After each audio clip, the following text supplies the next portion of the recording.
Hello and welcome to day 38.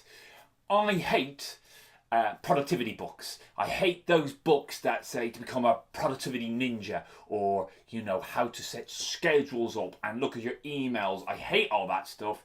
Because actually I think it doesn't deal with the fundamental problem if you're not considered to be productive. The fundamental problem is you or me, depending on how you look at it. Because actually, most people read these, go on these courses, these time management courses, and they might get a few tips, but it can require a huge amount of willpower, and it doesn't deal with the psychology of you. And what I mean by that is there is a concept in psychology called a schema. A schema is a cognitive structure about how we perceive the world and how we perceive certain things about us. So, if we were described as the children as shy or outgoing or extrovert or introvert or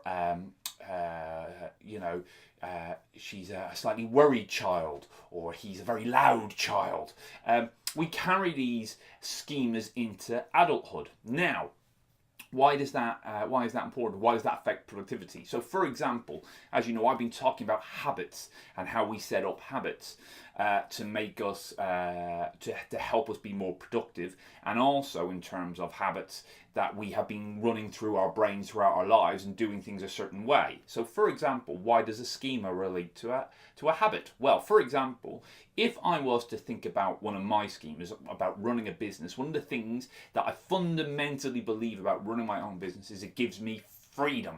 Freedom to do what I want, when I want, how I want. Right? I fundamentally believe it. That's why I started the company. That's why I started Persuasion Skills. That's why I became a public speaker. That's why, because I wanted freedom to be able to roam the land, go to different countries, write blogs in Spain and Italy and all these things, and have all the freedom in the world. And what I realized when I got married was that wasn't true. No, that's not what I'm saying. What I'm saying is this. When I have to sit down and do stuff I do not like, so for example, Xero and tax, Xero's a tax software, when I have to do admin, when I have to write a blog, do a video blog, write a book, I found it very hard, some of that stuff, because my schema said, but you're all about freedom, you have choice. You don't have to sit here and do your Xero. You don't have to do a blog. You don't have to fill in your tax. Stick it to the man. You're free. And I go out and I procrastinate and do 3 things and then have to work like a so-and-so when I got back. So that schema of freedom isn't helpful. So I'm having to let go of that false belief, that perception of the world. So what are your schemas? What do you believe? Do you believe you're shy or outgoing? Do you believe you're conscientious? Do you believe that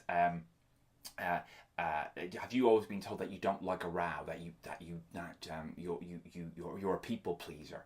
Do you believe that? Has that stopped you in the past challenging people at work? Has that stopped you saying, I'm not going to take on that extra work because I'm a people pleaser?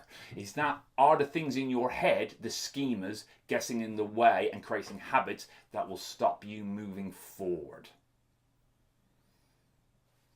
Exercise for you. Write down the next 10 things that you believe about yourself. Are you outgoing? Are you shy? Are you optimistic? Are you good with people? Are you a hard worker? Are you good at exams? All the things that you carry from childhood that you've been told by your parents and family and friends and other people you respect. Are those things helping you now, or are they holding you back? I guess they probably helped you at one point in your life. Maybe they're now getting in the way. Maybe now it's time to drop those beliefs for something different. Bye-bye.